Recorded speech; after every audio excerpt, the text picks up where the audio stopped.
Hello aspirant, today I am going to start a new initiate for you, especially UPSC means and state PCS means। जैसा कि इसके features रहेंगे कि everyday मैं आपको एक माइक्रो टॉपिक कवर कराऊंगी और जो भी उसके अभी करंट रिलेटेड उसमें जो भी मुझे ऐड करना होगा वो भी मैं आपको बताऊंगी। स्टैटिक आपका धीरे धीरे ऐसे कवर हो जाएगा और पता भी नहीं चलेगा और मेंस की तैयारी आपकी अच्छी हो जाएगी। और दूसरा है कि ये दोनों ही भाषा में रहेगा, हिंदी और इंग्लिश। तो जो भी मेरे इंग्लिश वाले फ्रेंड हैं और उनके कमेंट्स भी आते हैं कि मैम इंग्लिश में थोड़ा सा आप क्यों नहीं बनाते हो वीडियो, तो मैं दोनों ही लैंग्वेज में लीड करूँगी। बाकी जो इंग्लिश वाले हैं ना, इतना जो भी रहोगे लैंग्वेज पेपर तो आपको भी देना पड़ेगा, तो हिंदी से इतना दूरी ना बनाओ।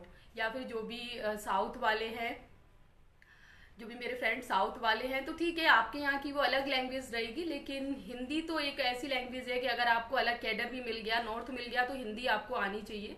तो हिंदी थोड़ा सा अपना कमांड बना के रखो, क्योंकि आप अधिकारी बनने जा रहे हो, तो लैंग्वेज इशू नहीं होना चाहिए। और हिंदी भारत में ज़्यादा बोली जाती है, स्पेशली नॉर्थ इंडिया में तो ज़्यादा बोली जाती है, बाकी तो अदर अदर रीजनल पे बदल जाती हैं, लेकिन हिंदी फिर भी एक कम्युनिकेशन का एक कॉमन लैंग्वेज आप बोल सकते हैं कहीं पे भी, कि हिंदी लोग इजीली बोलते हैं। बाकी तो कोई अपना बंगाली बोल रहा है, कोई अपना उड़िया मराठी, तब सब अलग अलग बोलते हैं, लेकिन हिंदी फिर भी एक कॉमन लैंग्वेज हो जाती है इस मामले में।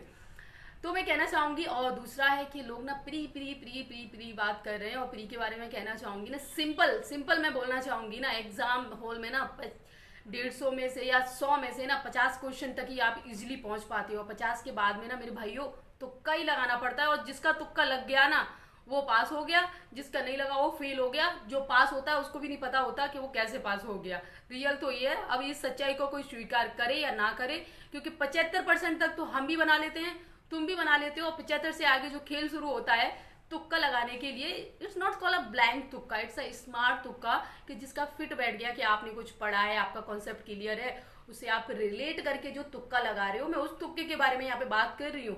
ये मत समझ लेना कि वनडे एग्जाम में आप जा रहे हो, वो राम राम हनुमान हनुमान कुछ भी रट रटा के आप ऐसे तुक्का लगा रहे हो, वो सब नहीं मैं बोल रही हूँ। यहाँ पे मैं हम स्टेट पीसीएस यानी यूपीएससी की बात कर रहे हैं, तो यहाँ पे तुक्के का मतलब है कि आपने जो पढ़ा है, आपके माइंड में जो भी उस चीज़ के लिए बफरिंग हो, ये आप अच्छे से उसको समझ के जो तुक्का लगा रहे हो, और वो आपका करेक्ट हो जा रहा है।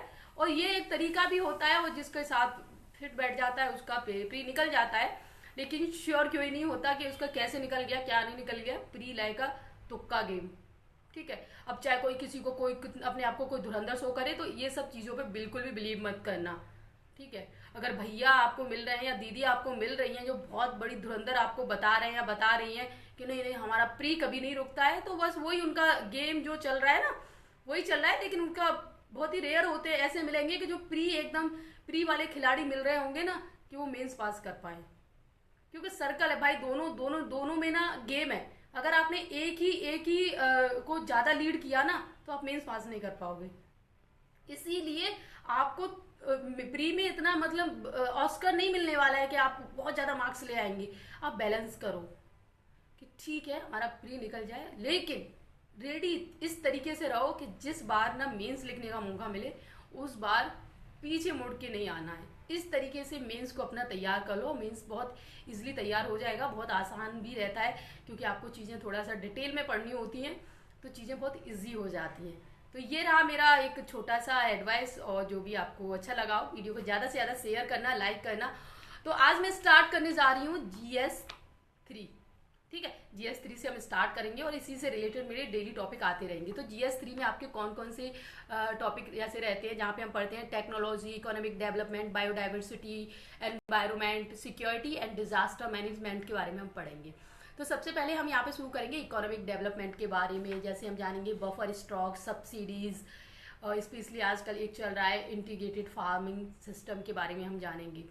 तो सबसे पहले चलिए अब जान लेते हैं कि इंटीग्रेटेड फार्मिंग सिस्टम क्या होता है। इंटीग्रेटेड फार्मिंग सिस्टम में एक कंपोनेंट जो कि एक बेस्ड कंपोनेंट है, वो दूसरे के लिए यूजफुल हो सकता है। जैसे कि धान की खेती से आपने जो पराली है उसको आपके पशु खाएंगे, एनिमल्स खाएंगे, और एनिमल्स का जो भी डंग रहेगा, जो भी गोबर रहेगा, आप उसको खेती में यूज कर रहे हो, तो मतलब कि एक चीज का लॉस और एक में प्रॉफिट हो रहा है। तो ये इससे क्या होगा, इससे हम अपनी फार्मर्स की जो किसान है उनकी इनकम को बढ़ा पाएंगे, उनकी इनकम को डाइवर्सिफाई कर पाएंगे।